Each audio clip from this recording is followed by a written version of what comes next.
Ooh, good morning. Happy Tuesday, everybody. We are getting so good at this.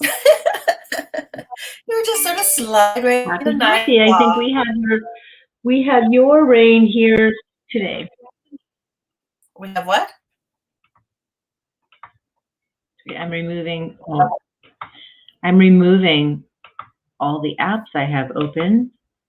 Oh, to get better. Yeah. Because there's no children up. So hi. Hi.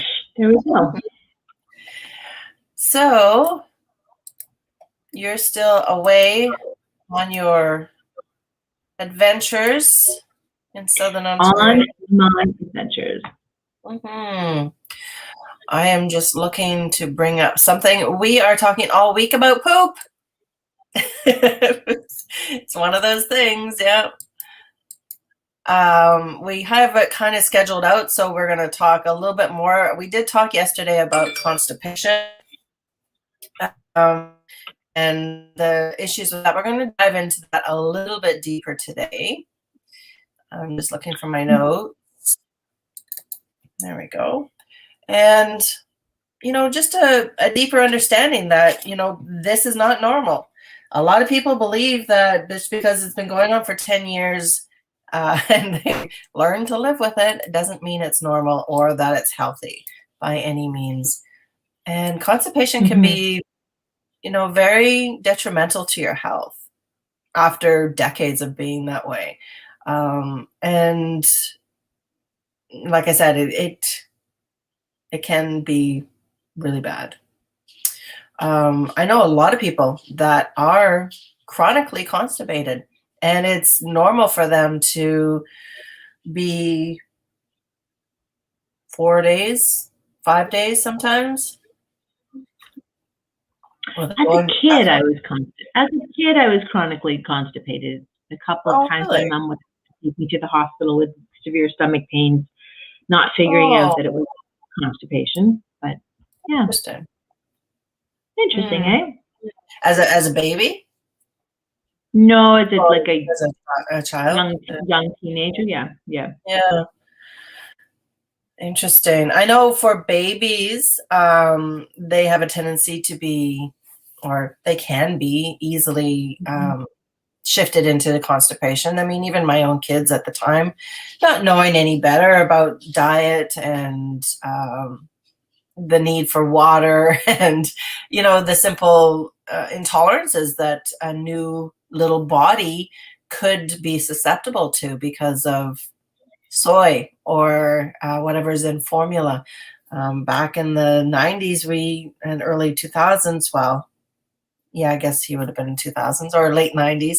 They didn't have the great stuff that they have nowadays. I know there's a lot of really organic stuff out there for kids as an alternative to breast milk.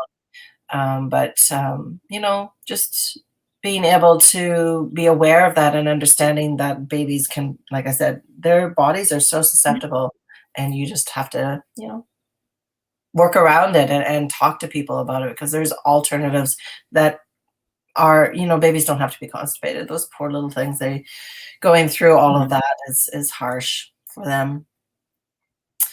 It absolutely is. So it's a super interesting, not even just so much with bowel disorders, understanding that the different types of bowel disorders that people have, even that goes beyond the constipation, right? Like diverticulitis and Crohn's and colitis and many of these debilitating diseases. Trying to shed some light on the subject, are you? Yes. Yes.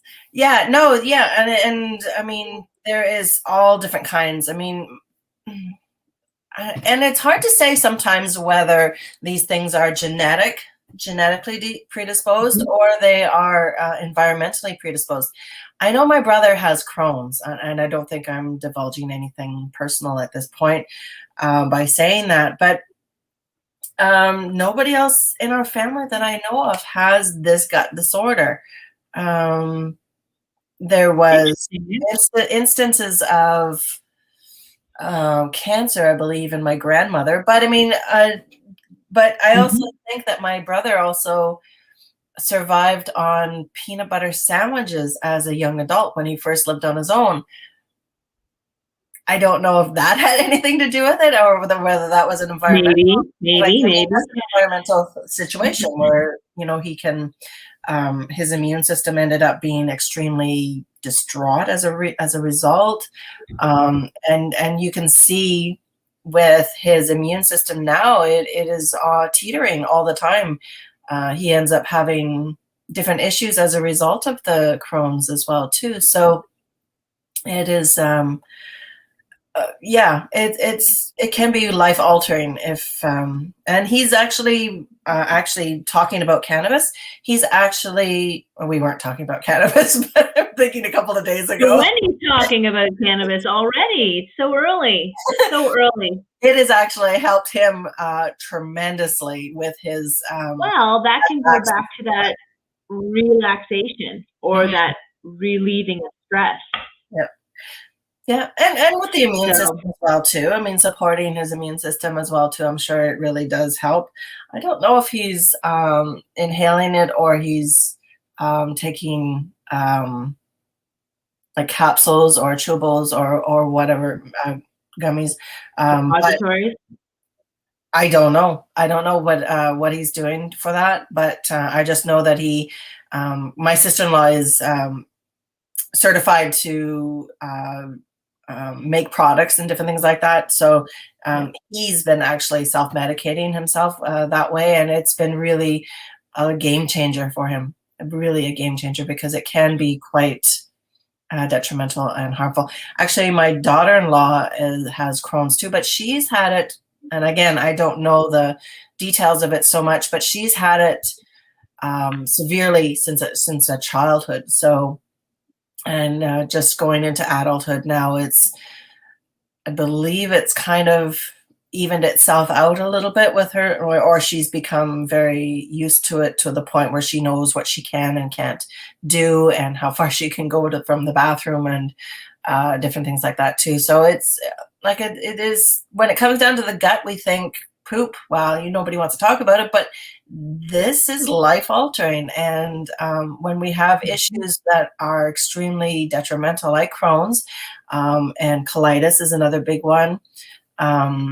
And then, of course, if we end up having bowel obstructions, this is another big one that really we saw a lot, not a lot, but it was not rare in the nursing home, unfortunately. If our elders were not going to the bathroom, taking fluids in, eating properly foods, or if they weren't able to eat proper foods, just even lack of movement, and this is one of the reasons why we monitored them so closely, because if they ended up with a bowel obstruction, which basically means that the person is so constipated that that nothing can get through at all, and they become so backed up that it becomes life threatening at that point. It's an emergency situation, and they can or have gone into hospital via ambulance.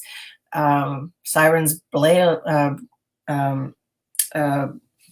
and hopefully they're able to be disimpacted, be able to have relief. But then there's people that actually can blow out their gut lining as a result of being impacted so much. Again, this is, and it doesn't happen just in a nursing home. This happens all the time with people, especially people that are chronically constipated.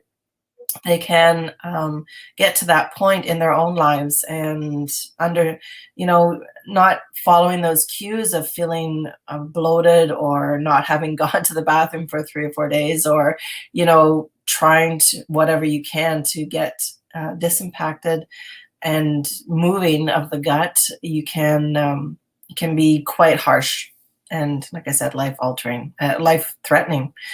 The other thing I wanted to talk about is, unless there was something you wanted to jump in with. No, I'm just looking at the root of where Crohn's and colitis comes from. Oh, okay. Which was exactly that. They don't know. Oh, They inflammation, bacterial imbalance, and probably a little bit of genetics. So yeah. go ahead. The other thing I wanted to talk about was the use of laxatives. So yesterday when we were talking about bowel transit time, and saying like one meal in, one meal out, but typically about 24 hours is what we want to look at. And you can actually do a bowel test by eating a plate of beets and see how fast those beets go through, because you'll be able to observe the beets after you pass them, because you'll get that red color in the toilet. And this is a very, very good indicator of how well your bowels, the transit time of your bowels is at this any given time. And like I said, typically one meal in, one meal out, but at least 24 hours you want to have a clearing of your bowels. And for people that use laxatives, obviously there's people that have to use laxatives. Commercial laxatives, unfortunately, have a tendency, you're not addicted to them, but you become tolerant of them. And you can end up being your bowels will just say, hey, why should I work?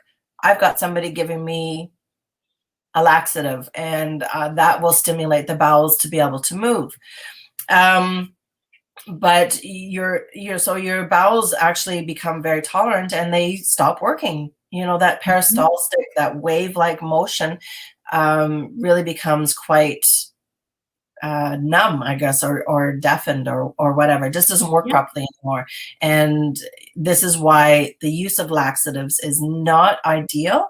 Obviously follow your doctor's directions, and go with whatever regime that you're on right now. But this is what happens with over-the-counter laxatives. And people can become quite addicted to them, especially people that perhaps have eating disorders, but this is very much a situation where there's a dysfunction going on, and but using laxatives, again, you want to be very cautious with it. And people do get addicted to that feeling of being empty, that cleaning out kind of feeling, and especially if you have a tendency to feel bloated and have discomfort after eating, and having that feeling of being full of fecal matter. Some people can feel that. So you have to be careful. When you're looking at your Ducalaxes or your, what's it called? Restoralax. Restoralax is another one too. They say it's a little bit different, Restoralax, because they say it's adding water to the bowels to help with the movement. But people that use Metamucil on a regular basis, not a bad thing because it's psyllium, but you have to understand that Metamucil is one of those things that is full of sugar. So you can get your psyllium powder from the bulk barn that doesn't have any sugar in it. But again, that's when you use that on a daily basis, twice a day or whatever, your bowels get used to the fact that they don't have to work on their own, even though it is a natural product. Biscadil, that's what it's called. Ducalax is the brand name, and Biscadil is the generic name that we use a lot in the nursing home. But you can get it over the counter for a lot of people. And another one is using enemas. So there's therapeutic uses for enemas, and then there's people that use enemas to, again, get that, that addictive cleanse that they feel that they need in their bodies as well too. Again, enemas are not bad, but if you've never had one, it's a bit tricky to self do one of these things, but it can be done. There are many colonic therapists throughout Ontario, and there is one in Chelmsford. So at Avita Wellness, not to say that she's open during COVID, but Joanne is fantastic, and she has specialized in that for, oh my gosh, probably 15 years now. But she has a beautiful system to perform colonics gently and safely. And if you are going through or starting a cleanse, it's always sort of that recommended to perhaps talk to someone about using that before, middle, and end of, you know, a type of therapy. And so it's interesting. It's a great way to look at things, especially if you're not up to doing all that at your house. So yeah. Yeah, and I mean, it's not a bad thing. It's just when it's overused that it can be a little harsh on the bowels. Again, you're looking at the inside of our bowels is like the inside of the mouth. It's a mucous membrane. It's a little different because obviously it's a semi-permeable membrane because of the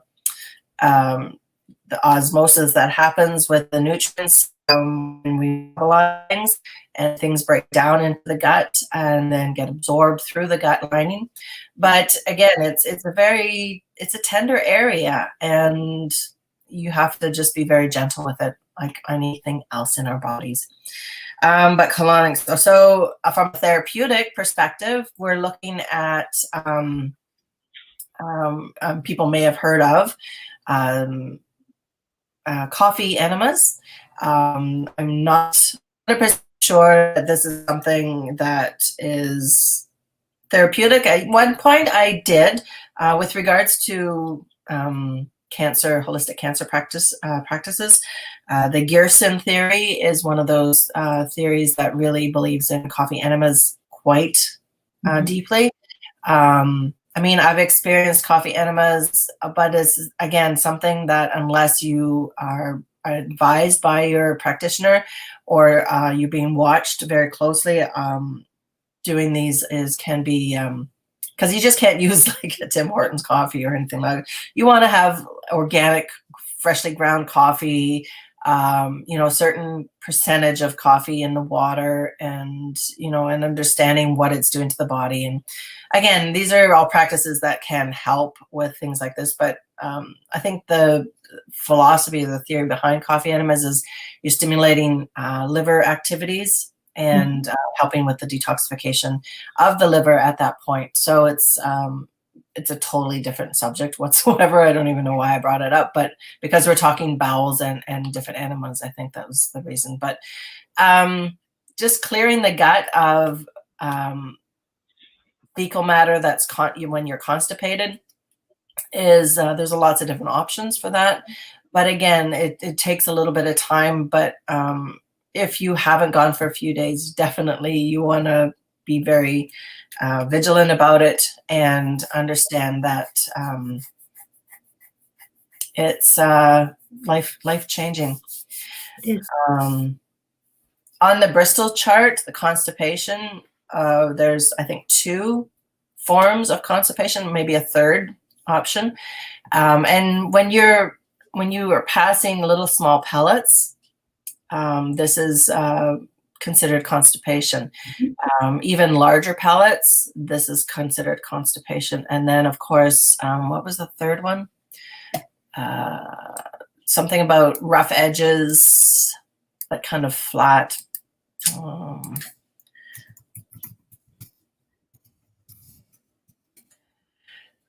Yeah, there's, like I said, there's 7 different types of stools on the Bristol Stool Chart. And let's see here.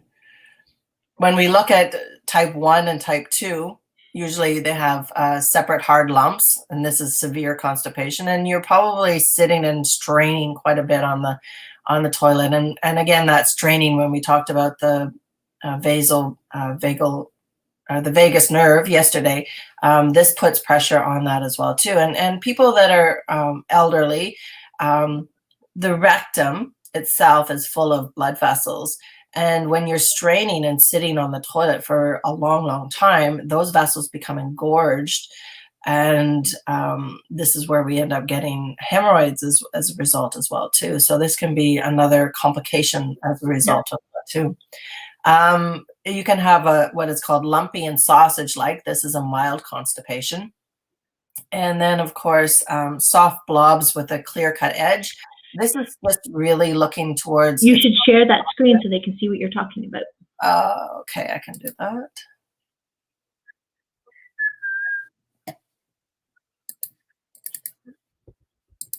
I don't know if it'll go bigger for me or not.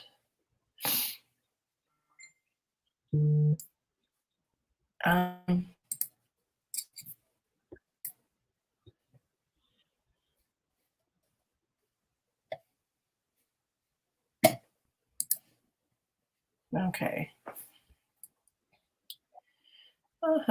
Sorry, technical difficulties here. Let's see what we can do. Share screen.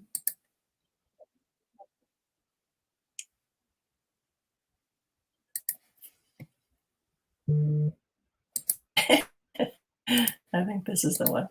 Let's see if that comes up.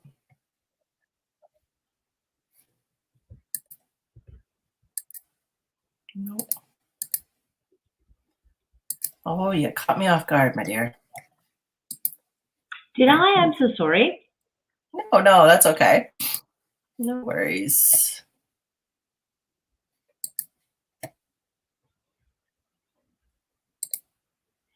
But you're talking about them, and we didn't. Then we should have put the Bristol Stool Chart up.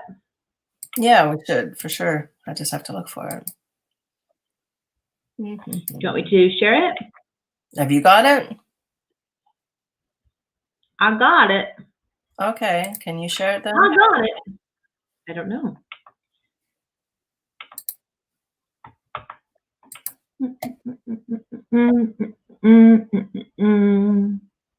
Is it letting me share my screen? Share my screen. There we go. Yes. Woo-hoo. Window to the window to the wall. There we go. Can you see that? I see your homepage. You don't see this here? No. You have to do the there we go. Oh, and I just stopped it. I lost it. Okay, one moment. The trials and tribulations of being online. The window to the wall. That one's mine. To the window. There we go. To the wall. There we go. There we go. There we go. Okay, so like I said, types 1 and 2, we're looking at constipation, separate hard lumps like nuts, or it's extremely hard to pass, and then your sausage but lumpy. And then type 5 is lacking fiber. So although it's soft and it has clear-cut edges, it is one of those indications that you do not have enough fiber in your body or your gut to be passing the normal stool at that point. What was I going to say? Even though type number 3, even though it is a great form, may have that more of lack of water and hydration. Yeah, it will be right. Yeah, definitely. It'll be a little bit harder to pass, but it is still kind of in a good area. What else did we want to talk about there? I had something in mind. Exactly. It's interesting. You can just Google Bristol chart. We're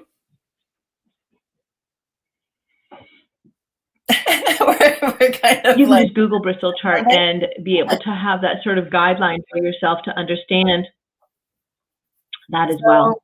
Some of the reasons that you might be constipated: insufficient magnesium. This is one of the, and when we look at something like milk of magnesium, this is one of the things that people buy over the counter to help them go to the bathroom. And magnesium does really allow for that calming of the digestive tract and allowing the relaxation and allowing the bowels to move properly. Excessive vitamin D intake, so too much too fast. Sometimes there's I don't know if that should be D or should be C. I think it actually should be C. A lot of times we've been talking about improving our immune system or boosting our immune system and taking a vitamin C supplement. And I specifically say to bowel tolerance. And when I say to bowel tolerance, it means that when you start having loose stools, you cut back quite a bit. And you come back to a point where then your stools are normal and you're taking the right For amount. causing constipation. What's that? So if you're taking excessive calcium as well too, that can really cause some constipation as well too. Have we got a delay?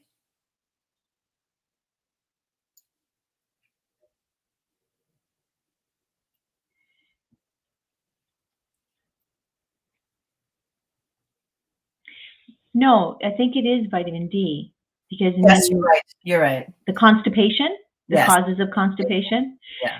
can be vitamin D. Yeah, you're right. I was wrong.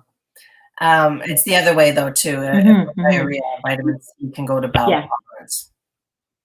Okay, all good. Yeah. If you happen to be insulin resistant or have hyperglycemia, so any kind of autonomic neuropathy, you're going to be possibly in a position where you're going to have constipation. A hypothyroid state as well too. So if you're looking at a low T3 or low free T3, a poor T4 to T3 conversion, for those of you that know about thyroid hormones, then this is like that situation that could lead to a constipated state. Adrenal dysfunction, so high cortisol. So if you're extremely stressed and your cortisol is just through the roof, could lead to constipation again, just from the simple fact that stress closes the digestive system down. Insufficient serotonin synthesis, so the making serotonin is made in the gut for the most part, and this is that happy drug that we really rely upon. And if things are not working properly to make sufficient serotonin, this is an indicator that, or could bring about some constipation result. SIBO, that fancy word, is basically the fancy word for leaky gut that so many people tend to have, small intestinal bacterial overgrowth. This could lead to a lot of constipation as well too. It's what the bad bacteria is taking over and causing those holes in the gut to get a little bit bigger. Any kind of dysbiosis, especially a low bifidobacterium. So a certain bacteria that you are low in, the good ones, can cause a lot of dysbiosis in the gut, and then potentially cause some constipation as a result. Food sensitivity, especially dairy, is one of those ones that tends to bind people up, or it could go to the extreme opposite and give you hypermobility, diarrhea, gas, bloating, and different things like that as well too. So that allergy or the food sensitivity, any kind of food sensitivity, I would think it's going to be really hard on the gut. Sympathetic dominance, again, so not in that parasympathetic nervous system mode where we are resting and digesting. We are in hyper stress state all the time where the digestion is shut down.